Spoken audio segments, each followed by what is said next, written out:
우리 문화의 뿌리 깊은 자생성을 정말로 후대에 길이 전하고 상하지 않게 이거를 새로운 창작미술의 밑거름으로 삼을 수 있는 그 작가의 창작정신을 가지고 있다면 어떤 고난이 와도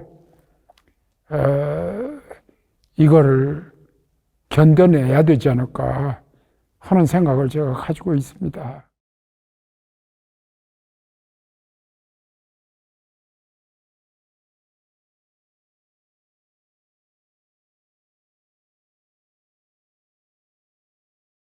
제가 이제 1997년이고 제가 파리에 있을 때예요. 그때가 아마 한국 상호 교류 기념회의 그런 그 행사들이 이제 파리에서 이루어졌던 걸로 기억이 나는데 아무 생각 없이 진짜 루브르 미술관에 갔어요. 저는 갑자기 이제 너무 익숙한 그림, 그러니까 동양 한국화가 이제 그것도 굉장히 그 이 긴 그림이었었어요. 그래서 그 작품이 있고 그 밑은 그 루브르 미술관이 이 그 피라미드 이제 그런 그 이 새로운 건축으로 이제 리모델링을 하면서 거기에 있던 그러니까 과거의 어떤 유적이라 그러나요? 이제 유적을 그대로 살려가지고 이렇게 남겨진 공간이 있었거든요. 그 공간에 화선지에 이제 우리 그 화선지의 수묵화가 거의 제 기억에 17m인지 하여튼 그런 굉장히 긴 그 이 길이의 그 한국화가 이렇게 쫙 이제 이어지는 그 진짜 그야말로 대형 작품을 보고 저는 깜짝 놀랐고 그게 선생님의 작품인지는 몰랐어요. 나중에 보니까 이제 선생님의 작품이었고요. 그 루브르가 갖고 있는 오랜 역사성, 건축에서 느껴지는 그런 그 이 고풍스러운 그런 그 느낌? 이게 이제 아주 작품하고 잘 어울렸고 그야말로 설치가 아주 잘 된 그런 그 이 전시장이었었어요. 그래서 다른 전시에서 느낄 수 없었던 어떻게 보면 루브르 미술관에 들어가서 본 전시보다도 아마 외국인들한테는 더 충격적이고 아마 더 되게 인상적이었을 것 같아요. 그 당시만 해도 외국인들이 특히 프랑스인들이 한국화를 볼 수 있는 기회는 거의 없었어요. 거의. 근데 첫 그 만남이 이렇게 선생님의 작품과 만나면서 우리의 격이 너무 올라갔다? 그래서 굉장히 뿌듯했었어요.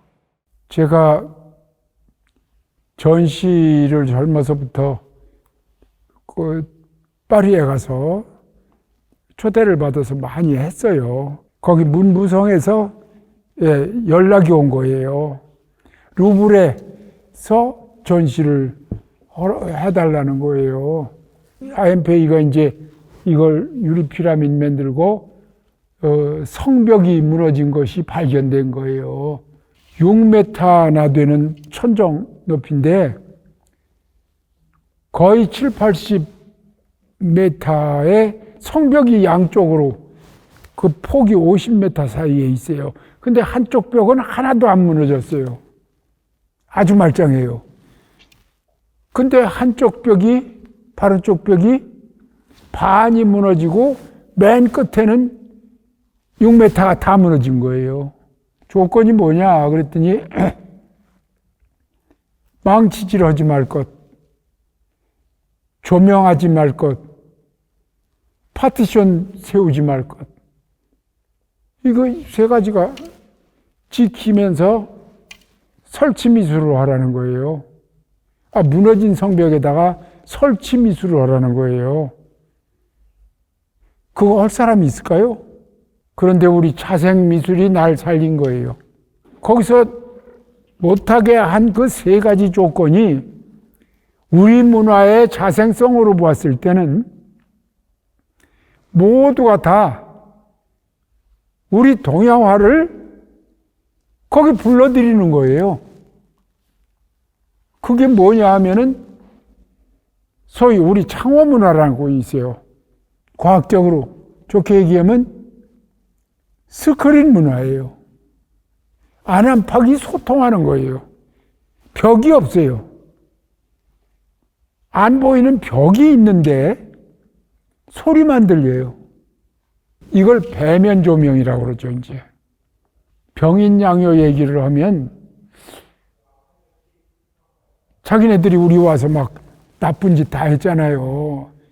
뭐 여성 겁탈하고 뭐 문화재 훔쳐하고 이 나쁜 얘기 다 여기서 얘기할 수가 없어요.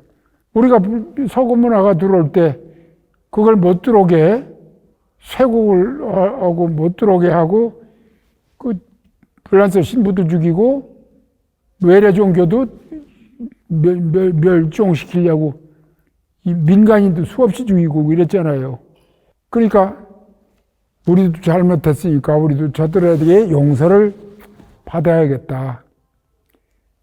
그 대신 우리가 더 큰 관용을 베푼다 해서 관용의 미학이 우리 자생성과 맞물린 이미지예요. 그게 관용이. 그래서 우리의 미술을 보면은 이렇게 앞에서도 그리고 뒤에서도 그리고 안한박이 아주 유별하지만은 그런데 하나로 통섭을 할 줄 아는 거예요. 아, 이게 관용이에요. 그래서 루블 미술관에서 제가 관용의 미학으로 다 용서할 테니까 당신들, 우리도 너희들이 무엇을 했든지 우리가 먼저 잘못했으니까 용서해달라. 그러니까 성벽도 살아나고 내 작품도 살아나는 거예요. 그 성벽이 내 그림에 이렇게 포옹해서 가슴에 안겨버린 거예요. 그 무거운 성벽이 그 얇은 우리 한지에 장지에 포함이 돼버린 거예요. 성벽 같지 않고 돌멩이 같지도 않고 그 성벽에 무너지면 무너진 대로 없으면 없는 대로 제가 어디를 그렸냐? 강화도 만이산을 그렸어요. 그 만이산을 쭉 그렸는데 그들이 병인양요를 일으킨 것을 처음 좀 리얼하게 그리다가 점점 관용으로 가서 저 끝으로 가서는 추상으로 원형상기로 들어가는 거예요. 이렇게 해서 이제 관용한 다음에는 불란서와 우리가 함께 그거 다 돌려주고 우리 사과하고 이렇게 해서 우리가 불란서와 21세기 새문화를 같이 함께 이렇게 나가자는 메시지예요, 이게.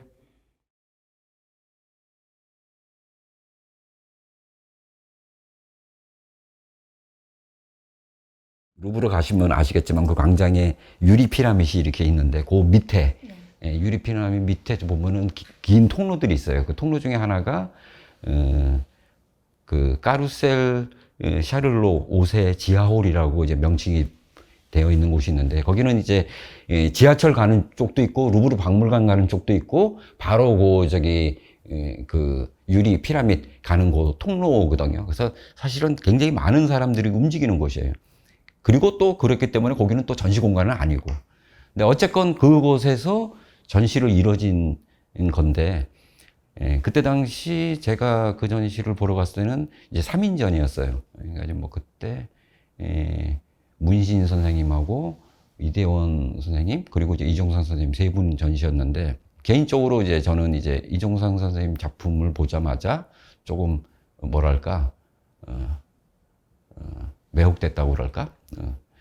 그 이유는 일단 그 성벽이 유물이라서 이제 그쪽에 이제 전시하기가 굉장히 어려운 상황이었거든요. 그래서 그 장소를 나름 이제 이종상 선생님께서 이제 고민을 해서 이제 작업을 하신 건데 성벽 길이가 한 3m 정도 높이에 한 71m 정도 되는 길이었거든요.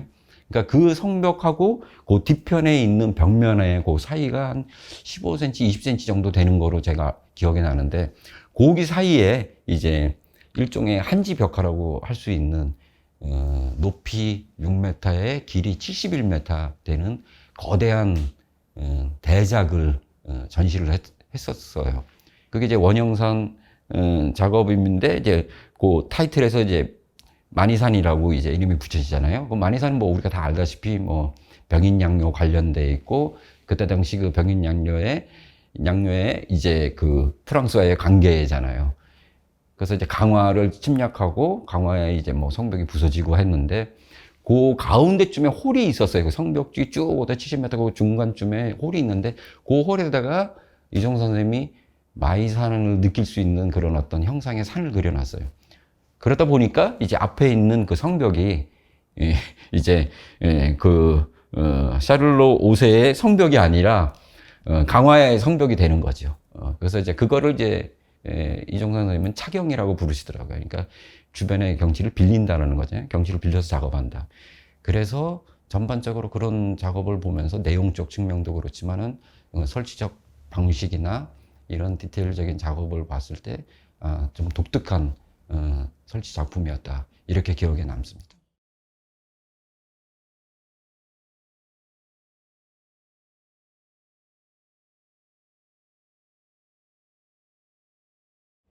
너무 서구 중심으로 우리 미술계가 재편되다 보니까 전통 회화 부분이 상대적으로 더 약화된 듯해서 안타깝고, 또 미술계나 미술시장 말고 미술대학 교육 현장을 봐도 전공 학생들의 숫자나 또 그들의 열정이나 여러 가지 또 현실을 감안했을 때 참 안타까운 부분이 많습니다. 서양화의 대칭 용어로 동양화. 동양화는 전형적인 식민지 잔재가 있는 단어이고, 또 지금 한국화라고 되어 있지만 과연 한국화란 용어에 걸맞는 형식과 내용이 갖추져 있는지, 굳이 민족이나 국가나 이런 거를 미술 장르에 내세우는 것이 바람직한지, 이런 아주 근본적인 문제 제기를 하게 하는 우리 미술계의 현실입니다. 이런 문제점을 안고 이제 일랑 선생의 경우를 살펴봐야 한다면 어떻게 하는 게 좋은가? 서양인이 우리 산수화를 보고 그게 왜 한국화냐, 중국화냐라고 문제 제기했을 때 궁색한 대답, 뭐 이런 원천적인 그런 생각을 하게 하는 현실입니다. 일랑 화백 같은 경우에는 이런 점을 일찍이 이 문제점을 갈파를 해서 이론과 또 작품에 반영을 해서 새로운 세계를 모색했다는 점, 그런 점을 먼저 생각을 하게 합니다. 그런 상황에서 진경 정신이든지 또 새로운 여러 가지 재료나 작품성 뭐 이런 두루두루 실험적인 면모를 많이 보였죠. 결과는 이제 시각에 따라 평가는 다를 수도 있겠지만 그 문제 제기나 또 자신이 재료 실험부터 내용에 대한 새로운 도전, 역사적으로 평가해야 된다고 봅니다.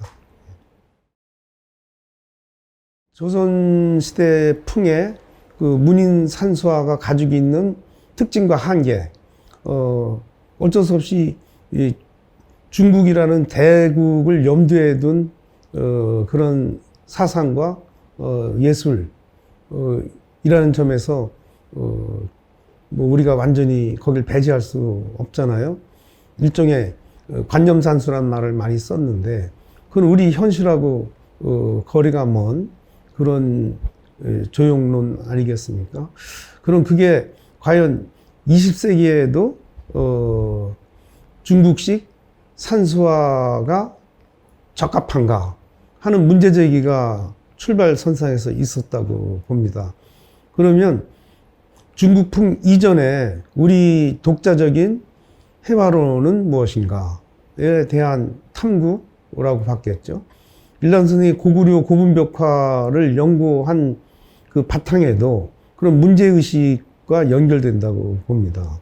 그래서 우리 채색화가 가지고 있는 특징, 특히 재료적 특징, 이런 면을 연구하고 또 실제 물감은 물론 전통 종이까지 만들어 보고 이러저러한 뭐 천연 염색이라든가 하여튼 재료 실험을 1차적으로 하고 그 재료라는 그릇에 담는 새로운 정신, 그런 쪽에 뭐 근원 형상이건 원형사이건 뭐 자생론이건 어떤 이름이 온다 하더라도 새로운 시대에 맞는 새로운 정신과 재료, 기법 이런 것을 아우르고자 하는 도전의 결과가 아닌가 싶습니다.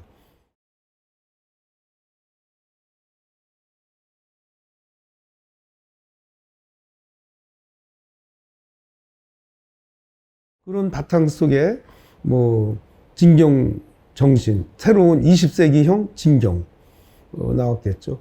그러니까 아주 관념적이고 고답적인 어떤 산수에서 뭐 서울 풍경, 서울 남산 케이블카가 있는 뭐 서울 남산 풍경 자연스럽게 올 수 있고, 또 독도가 가지고 있는 상징성이 굉장히 큰데 그럼 독도면 독도, 뭐 새로운 시각 형질에 맞는 새로운 소재, 그 소재에 맞는 또 새로운 표현 형식, 이런 것을 두루두루 경계선을 기존에 있었던 경계선, 고정관념을 무너뜨리고 새로운 시도를 했다는 점, 이런 점은 창작의 기본 원리이자 중요한 점이 아닌가, 몸소 실천했다는 점, 이런 점이 주목해야 될 부분이 아닌가 보네요.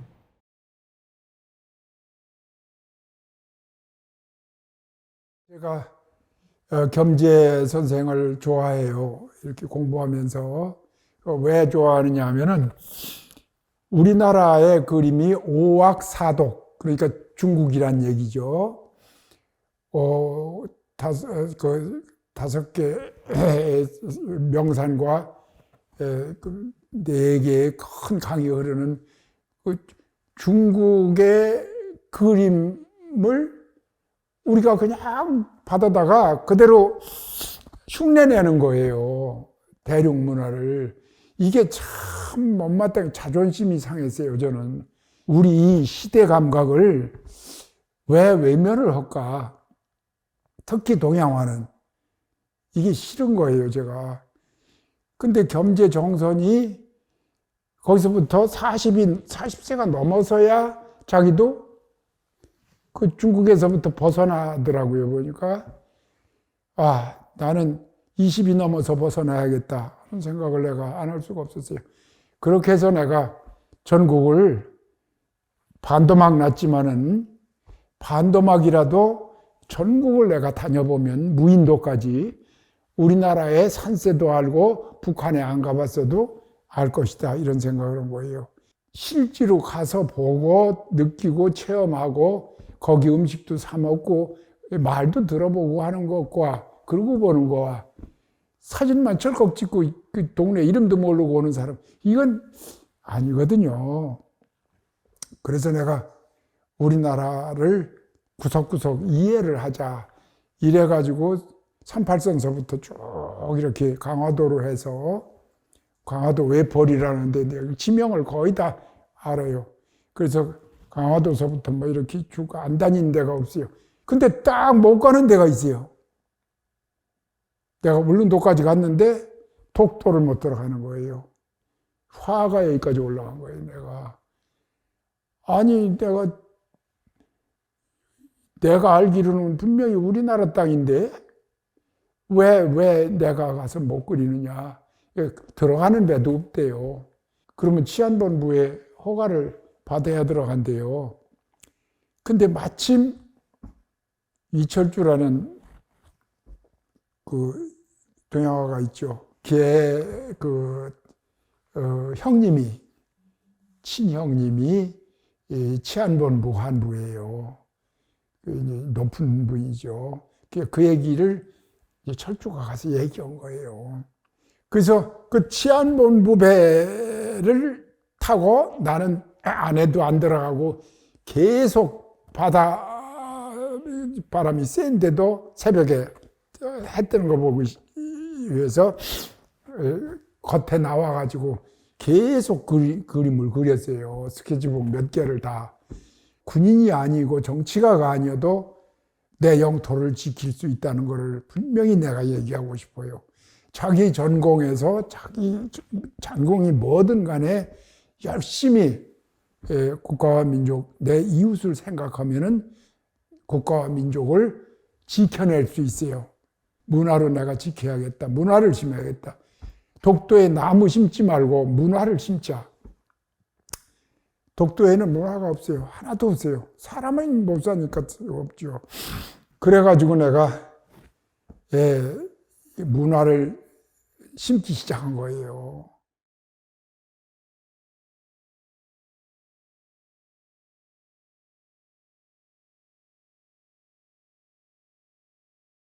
우리가 채색화가 한국 해화사의 본류다가 저의 주장이거든요. 지금 한국 해화사라는 책을 보면 대부분이 조선 500년 수묵 문인화 중심으로 기술되어 있어요. 수묵 문인화 자체가 가치가 없다는 게 아니라 그 배분에 있어서 이건 형평성에 맞지 않는다가 저의 문제제기인데, 그만큼 우리 채색화가 사회적으로 주목을 받고 있지 않습니다. 그래서 본격적인 채색화 특별전을 마련했고, 우리 전통 채색의 실체의 특히 특징을 잘 정리하면서 어떻게 다양한 방식으로 응용 전개됐는가, 그리고 앞으로 미래지향적으로 입장에서 봤을 때는 우리 채색화가 어떤 위상을 가져야 되는가, 그런 차원에서 채색화 전시를 기획했던 것입니다. 설치미술, 영상, 이 두루두루 채색성, 채색 문화를 기본으로 한 그렇게 다양한 측면을 고려를 했어요.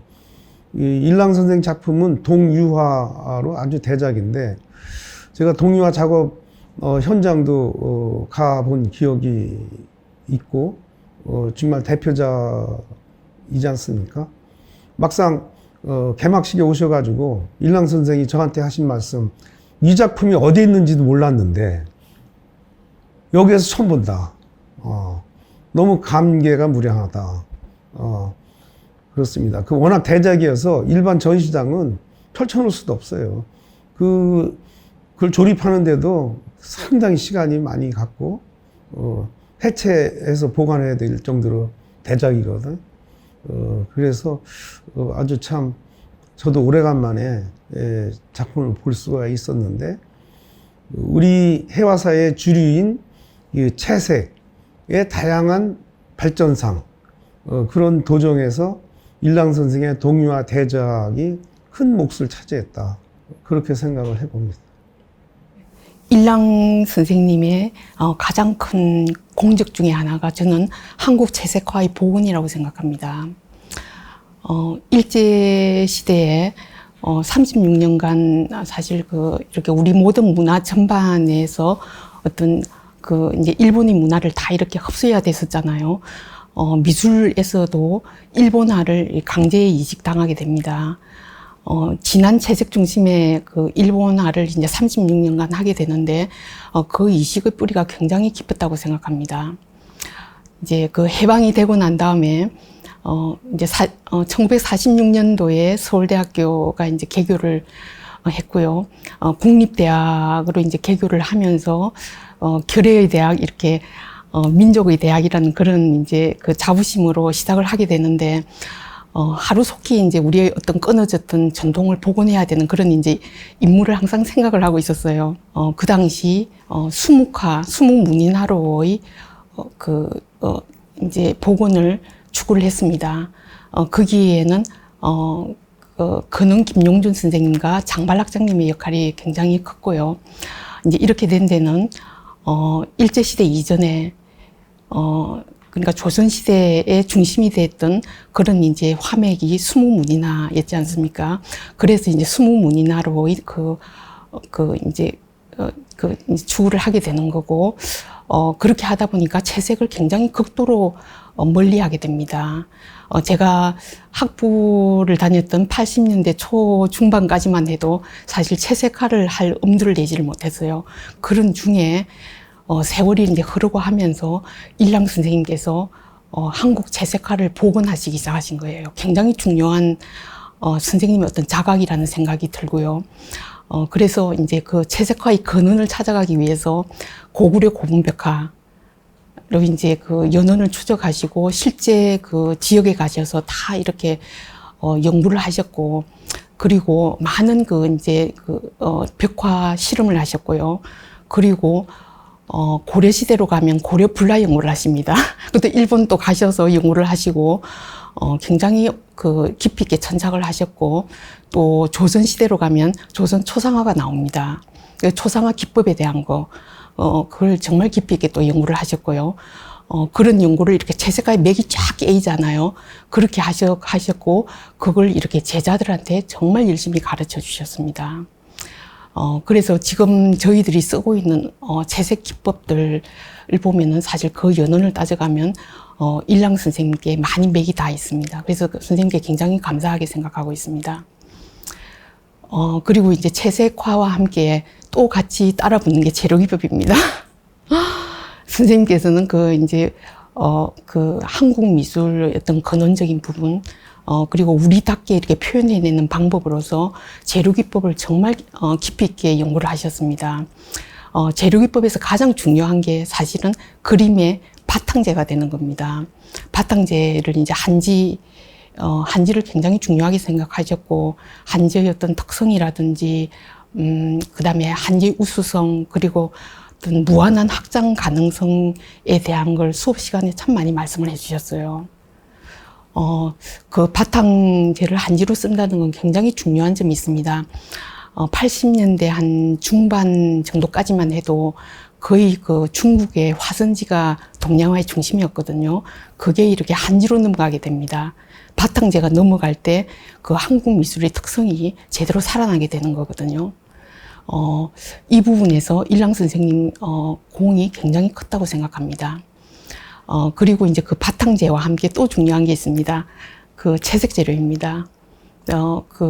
천년 안료에 대한 연구를 많이 하셨거든요. 그래서 수업 시간에 선생님께서 그 화학식까지 다 쓰시면서 천년 안료에 대한 말씀을 해주시고, 천년 염료, 그러니까 우리 산천에 다 널려 있는 이 그 염료가 얼마나 많은지 그걸 선생님 강의를 들으면서 눈을 뜨게 됐습니다. 제가 오늘날 또 이런 이제 천년 염료를 쓰는 것도 선생님의 가르침이 큰 역할을 했습니다. 주로 석체 같은 경우에 각 석체의 어떤 화학 성분이 어떻게 돼 있는지, 네, 화학의 그 구성이 어떻게 돼 있는지, 그리고 이걸 이렇게 예를 들어 가열했을 때 화학 성분이 어떻게 변화를 하는지, 네, 그런 부분을 다 이렇게 이렇게 화학식으로 써가시면서 이렇게 말씀을 해주셨거든요. 그러니까 얼마나 연구를 열심히 하셨는지, 네, 느낄 수가 있었습니다.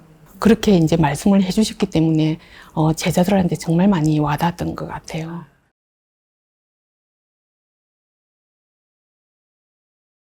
특히 현대 미술이 이제 그 어떤 주제에 따라서 적절한 어떤 그런 기법을 이렇게 구사하는데, 그런 점에서 어떤 제자들 편식하지 않게 다양하게 좀 가르쳐 주셨고, 또 아마 굉장히 강조했던 것 중에 하나가 우리 그림의 어떤 정체성의 문제, 그림은 현대적이면서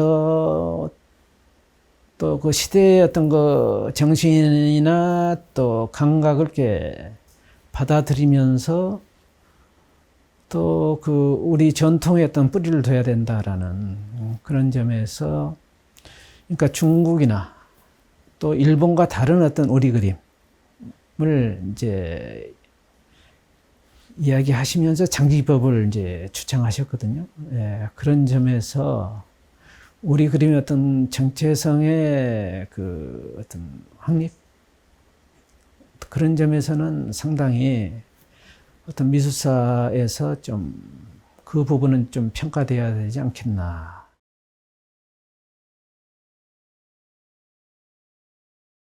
그 원형상은 이렇게 주어진 시점에서 볼 수밖에 없는 그런 한계가 있어요.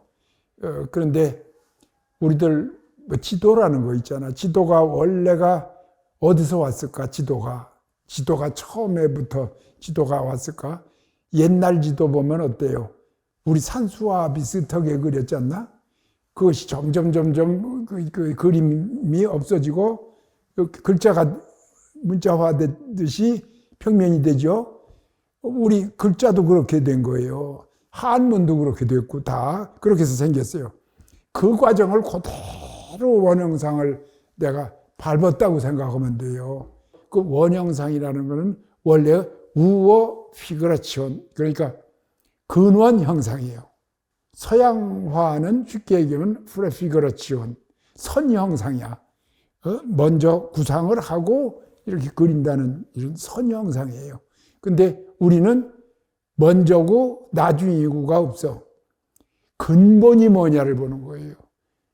그 뒤를 보고 보이지 않는 데를 보고 그리고 먼 미래를 보고, 그러니까 그 근본적인 데가 어디서 왔느냐 하는 것부터 고민을 하는 거예요. 이게 인왕산을 가서 내가 겸재걸 이렇게 봤더니 많이 틀리게 그렸어.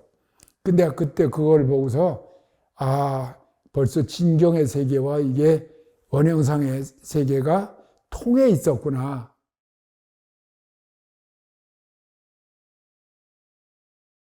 그래서 내가 우리 거를 옛날에 우리 조상들은 뭘 했나? 암각화서부터 공부를 했어요. 암각화. 근데 고구려 벽화를 연구를 해봤더니 이 기법은 말이지, 내가 그렇게 오랜 동안 미술대학에서 공부를 하고 이랬는데 한 번도 들어보지 못한 기가 막힌 기법이야. 그것도 벽화를 공부한 내가 여기서 오래가는 수명이 제일 긴 거, 그러니까 화재가 나도 삐뚤고 타지 않고, 그리고 썩은 물에다가 천년을 둬도 썩지 않는 이런 그림을 남겨야겠다 해서 만든 게 동묘화예요.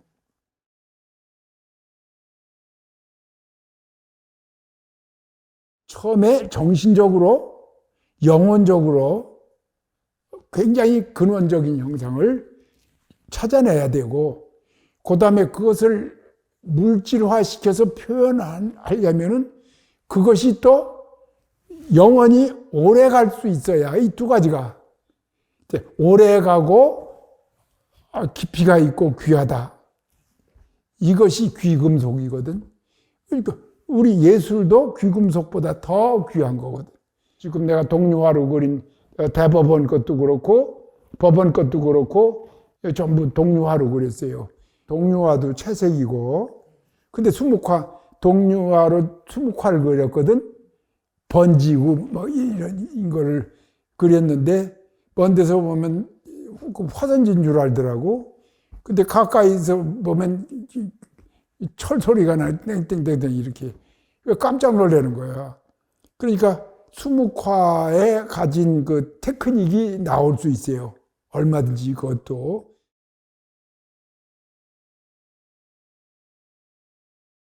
현대 미술의 역사에서 아주 중요하게 또 길이길이 남으실 그런 아주 대가시죠. 그리고 또한 그 작가로서 그 예술적인 경지가, 그러니까는 청년일 때는 뭐 4.19 혁명 이럴 때는 어떤 역사의식 가지시고 그런 어떤 이런 혁명에 관련된 대장간 그림도 그리셨고, 그 다음에 이후에는 또 독도라든지 이런 데를 직접 방문을 40여 차례 하시면서 우리나라의 어떤 진경, 산수, 그 다음에 역사의식 같은 거를 하시고, 그러니까 이후에는 보면은 또 어떤 작업을 하셨죠?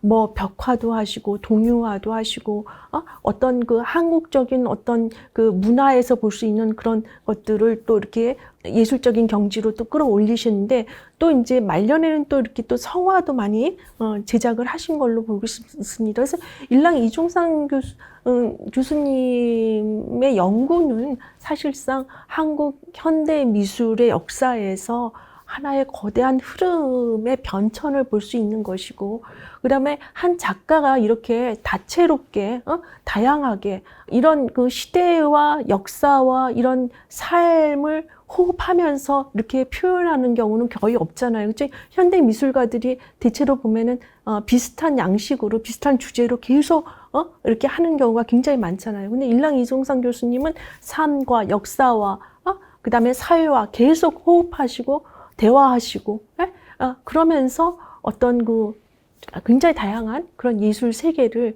이룩하신 그런 분이라고 그렇게 생각하고 있습니다.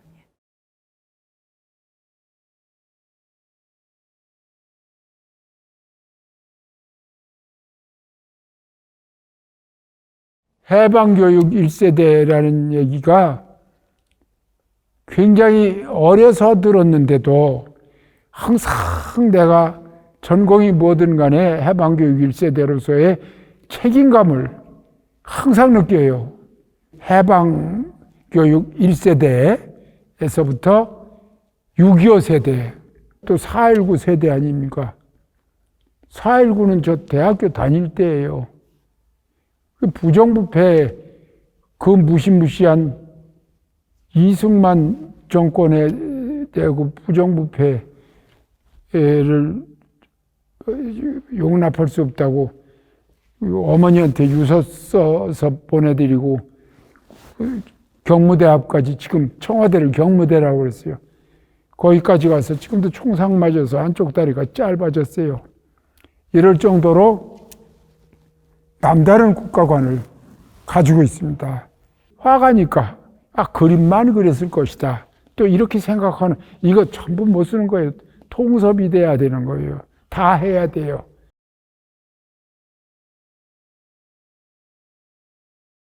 순종과 철종, 어진을 그린 어사화가가 살아있다는 얘기를 들은 거예요.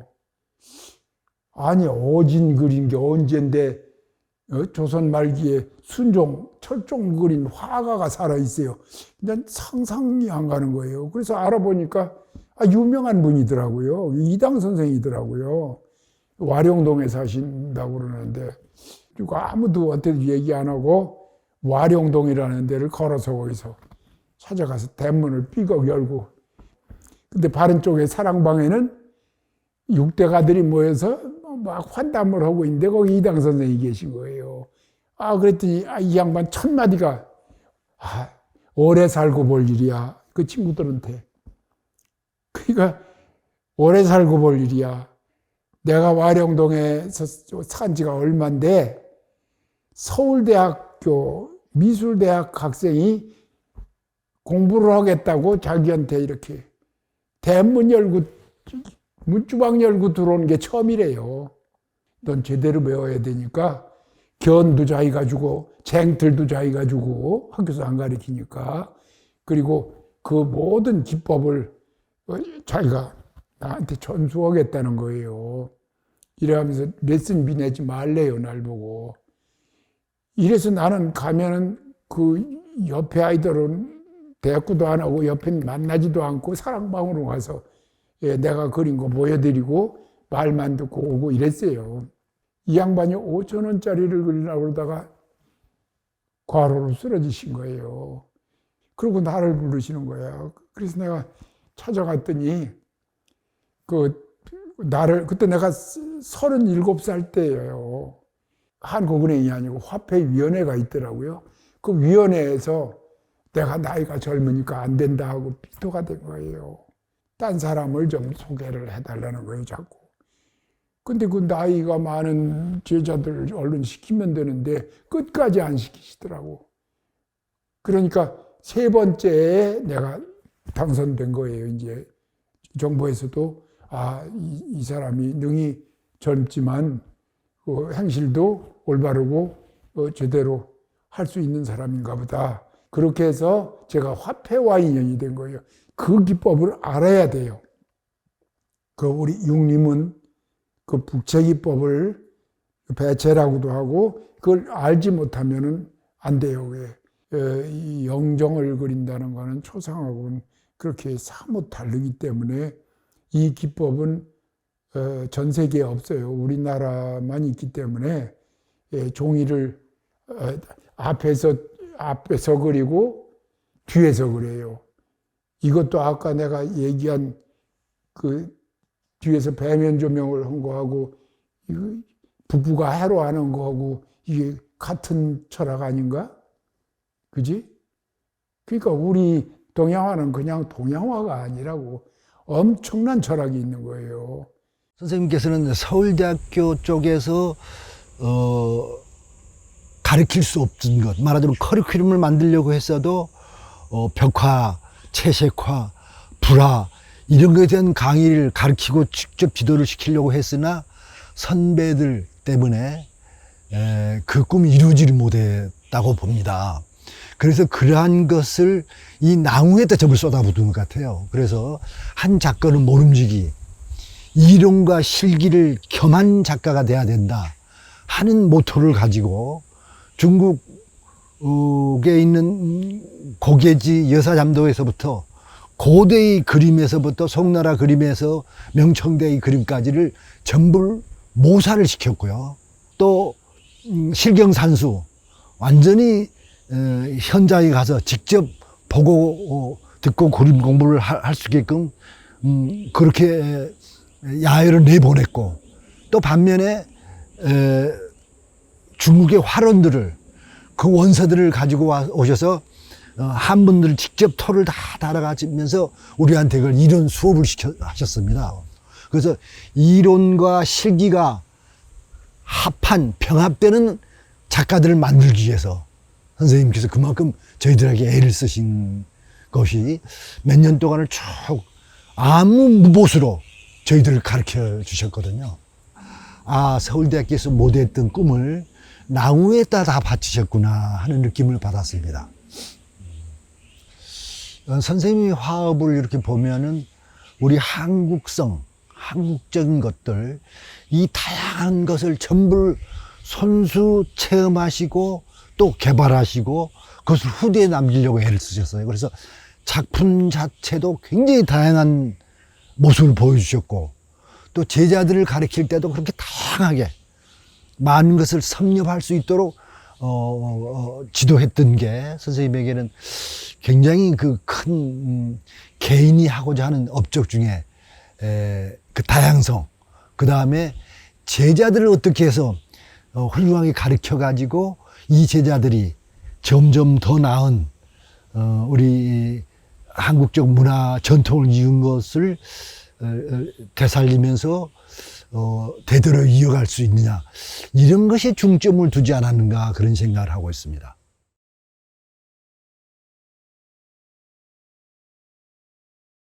그 대전시립미술관 전시실이 굉장히 크거든요.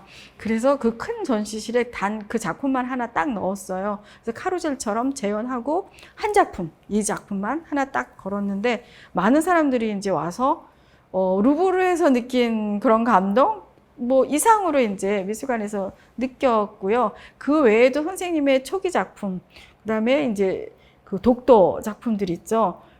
그리고 뭐 선생님 뭐 한국화 하면 이종상이죠. 그래서 선생님의 예술 세계를 보고 많은 사람들이 아, 정말 대단한 작가구나. 그리고 우리 대전 출신의 이런 훌륭한 작가가 있구나. 그래서 선생님의 미술관을 짓자. 뭐 이런 붐도 일었었어요. 그 정도로 그 선생님의 전시는 되게 성공적이었고요. 선생님의 예술 세계를 대전 시민에게 알렸던 아주 중요한 어떤 기회였고요. 그리고 선생님이 또 직접 오셔가지고 설명을 많이 하셨어요. 직접. 선생님 직접 하시고 그런 권위의식이라든가 이런 거 전혀 없으세요. 그냥 오셔가지고 누구에게나 설명을 해주셨고 또 도록에 사인도 해주셨고, 그래서 전시가 거의 그 당시에 5만은 굉장히 많이 온 그 관람객이거든요. 근데 아마 선생님 전시는 5만이 넘었었어요. 그리고 방송에서도 굉장히 많이 그 선생님의 전시에 대해서 소개가 됐고요. 그로 인해서 이제 대전시립미술관은 많은 그 대전 시민의 어떤 그 사랑받는 공간으로 이제 알려지게 되는 거죠. 그래서 저로서는 선생님께 너무 감사드리고 싶어요. 세계적인 건축가 렘 쿠라스가 퓨리츠커 상까지 받은 사람인데 가까운 사이여서 파리에서 전시를 하면 늘 와보고 그래서 그 친구한테 부탁을 해가지고 이게 지어진 집이에요. 한옥 구조 중에서도 루스체플이라고 그래가지고 그 기둥 밖으로 추녀가 넓게 나간 것이 아주 특징이거든요. 기둥 하나도 없이. 그래서 이렇게 날개가 양쪽으로 펼쳐진 그런 그 비상하는 새와 같은 그런 모습입니다. 제가 어떻게 좀 디자인하는데 주안점을 둬라 이렇게 얘기하는 건 세계적인 건축가한테 실례거든요. 그러고 그분이 워낙 거장이니까 대번 한국에 발 디뎌놓자마자 한국의 그 건물들을 보고서 알았을 거예요. 그래서 우리 건축의 문화 자생성을 좀 정확하게 알 수 있도록 조형적으로 마무리를 해야겠다 해서 가까운 데니까 비원을 좀 다녀와 봐라 그랬어요. 비원 갔다 오더니 그냥 탄복을 하는 거예요. 곡선과 직선이 다르질 않다는 거예요, 여기를. 그러니까 일본식으로 직선의 주안점을 줬다든지 또는 중국식으로 곡선의 주안점을 준 이런 편파적이질 않고 양쪽을 다 같이 겸비한 아름다움을 기가 막히게 조화를 시킨 것이 우리나라의 건축 양식이라는 거예요. 그게 특히 그 추녀에서 나온다는 거예요. 제가 박물관장을 하면서도 아무 관여를 안 했는데 지금 보시다시피 이렇게 아주 특이한 내부도 그렇고 외부도 그렇고 이런 건물이 탄생한 거예요. 우리나라 대학의 미술관법이 생기기도 전에 최초로 제가 신청을 해가지고 박물관법만 있을 때 그 박물관 가로 열고 미술관 가로 닫고 이렇게 해가지고 그 설립의 기초를 법적으로 이렇게 다 만드는 그런 첫 미술관입니다, 이게. 박물관은 여러 가지 이제 그 분과가 있잖아요. 현대미술부는 하나의 분과 하나의 분과였어서 조그마한 분과였었어요. 근데 일랑 이종상 교수님께서 박물관장이 되시면서 왜 박물관 안에 현대미술부가 있느냐 그런 말씀을 하셨다고 제가 전에 들었습니다. 그래서 이제 그러면서 미술관이 따로 만들어져야 된다라는 그런 주장을 하셨고 이후에 일랑 이종상 교수님의 그 말씀이 현실화돼서 저쪽에 그러니까 교문 옆에 현대미술관이 만들어졌죠. 초대 미술관장으로 부임하신 걸로 저는 기억하고 있습니다. 그래서 일랑 이종상 교수님께서는 그러니까는 그 어떤 그 교육자로서의 그런 어떤 그 풍모와 그다음 예술가로서 이렇게 역사성과 문화의 어떤 자생성을 이룩하신 그런 그 업적도 뛰어나시지만은 행정가로서의 그 이룩하신 업적도 굉장히 후학들이 배워야 된다라고 생각을 합니다.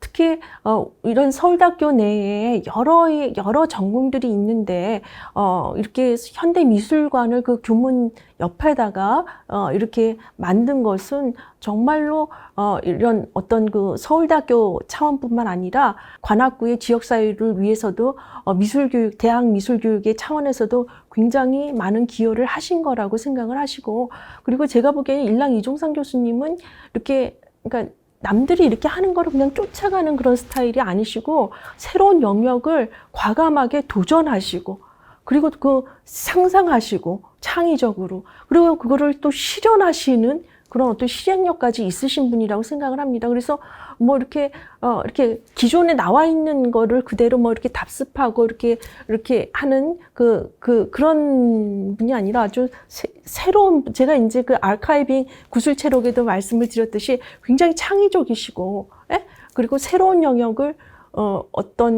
도전하시고 만드시고 이런 분이라고 저는 생각을 합니다. 서울대 미술관을 선생님께서 사실 설립하시는데 굉장히 가장 큰 공을 세우셨습니다. 이 서울대학교가 이렇게 지성의 전당이라고 하는데 지성과 함께 예술이 있어야 되거든요. 근데 그런 부분에서 일찍이 선생님께서 생각을 하시고 학교 전체를 위해서 미술관 설립을 굉장히 열심히 추진을 하셨고 선생님의 그런 안목과 정성으로 서울대 미술관이 설립이 됐습니다.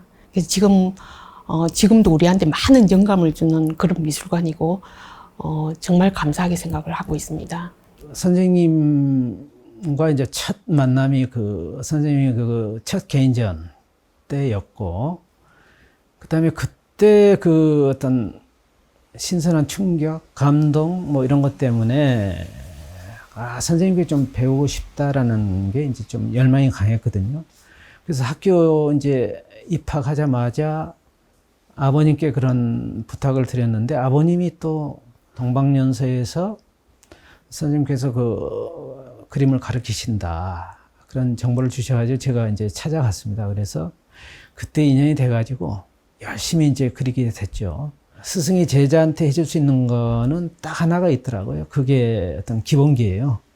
그런 점에서 일랑 선생님은 굉장히 탄탄한 기본기를 제자들한테 이렇게 갖추도록 해주셨던 분 아닌가 그렇게 생각하고 있고요. 나후에는 아마 우리 동양화 어떤 화단에서 나중에 좀 새롭게 평가되지 않을까 생각을 해요. 왜 그러냐 그러면 나후에는 선생님 서울대 계셨지만 그렇지만 타학교 출신들이 훨씬 더 많았거든요. 그래서 어떤 화단에서 학연을 떠나 가지고 정말 좋은 제자들이 이렇게 좀 선생님께 배울 수 있는 그런 기회를 제공했다는 점에서 정말 의미가 남다른 것 같습니다. 무서운 분이에요, 무서워. 우선 첫째, 호랑이 띠입니다. 그것도 백호랑이. 인간이 먼저 되라는 말씀과 함께 작업을 하거나 작업 위에 일상생활에서도 조금이라도 흐트러짐이 있거나 잘못될까 싶어서 굉장히 혼을 내요. 조금이라도 눈에 보이는 어떤 것들이 또는 뒤에 소문을 들어서라도 잘못된 얘기가 들렸다 하면은 가차없이 불러가지고 야단을 치시는 거예요. 그래서 말하자면은 선생님한테 혼나고 야단 꾸중 맞고 이런 것들은 저에게는 큰 영광이죠. 그러면서 오늘 또 내일을 위해서 저 마음을 다짐하면서 게으름 피지 않고 공부를 할 수 있고 계속 할 수 있었던 그런 것들이 선생님이 덕분이라고 생각합니다. 일랑 선생님과 관련해서 아주 유명한 일화가 있습니다. 지금은 동양화, 서양화로 전공이 분리되어 있는데요. 한때는 해학과로 이렇게 통합이 된 때가 있었습니다. 이제 1학년에서 2학년으로 올라가면서 전공 선택을 하게 되거든요. 저는 80년대 초반에 이제 회화과로 입학을 했고, 회화과의 마지막 학번이었습니다. 이제 학생들이 전공 선택을 하는 시기가 되면은, 그냥 그대로 놔두게 되면, 동양화 전공 선택자가 굉장히 좀 역부족이었어요. 이제 전공 선택 기간의 한 마지막 때쯤 돼가지고, 일랑 선생님께서 학생들을 부르십니다. 그래서 이제 강의실에 학생들이 꽉 차요. 그러면, 선생님께서 동양화 그리고 한국 미술의 특성에 대해서 4시간을 아주 열강을 하세요. 하시고 나면 그 학생들이 갑자기 우리 미술에 대해서 이렇게 귀가 번쩍 뜨이고 눈이 뜨이고 완전히 감동을 하게 되는 거예요. 근데 이제 이종상 교수님 같은 경우는 작가로서도 우리나라 현대 미술의 역사에서 굉장히 중요하신 분이지만은 또한 교육자로서도 정말 우리가 닮고 그다음 멘토를 삼아야 되고 그리고 이제 많이 배워야 되는 그런 원로 교수님이라고 이렇게 생각을 합니다. 선생님의 어떤 동양화 교육이라든지 교육 철학을 보면은 어떤 우리나라의 어떤 문화의 자생성을 굉장히 강조를 하셨어요.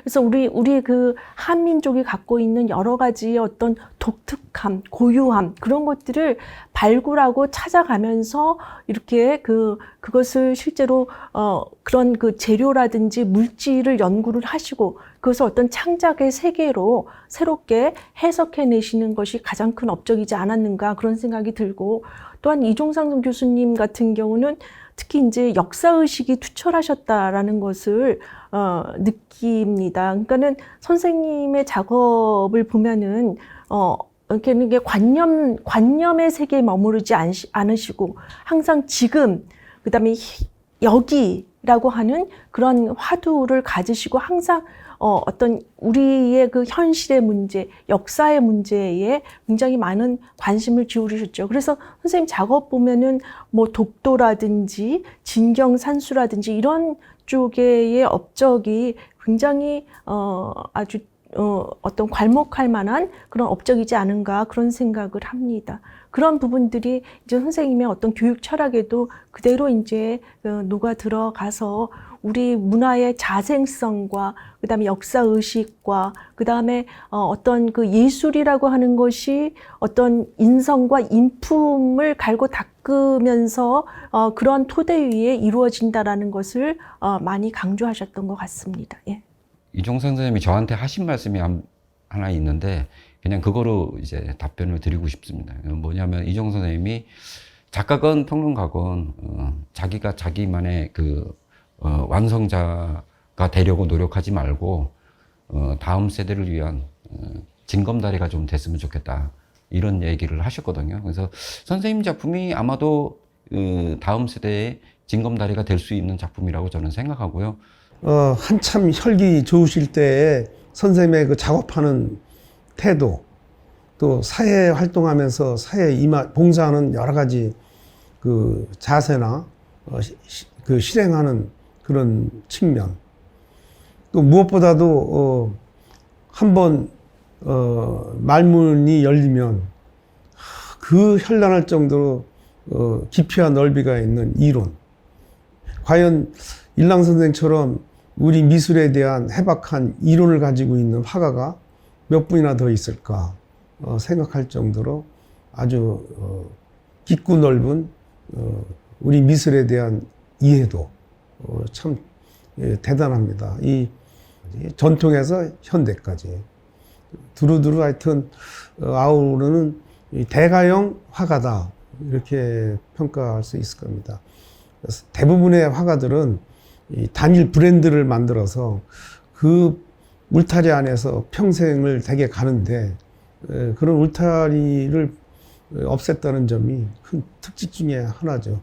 그러다 보니까 주변에 남긴 일화는 너무나 많다.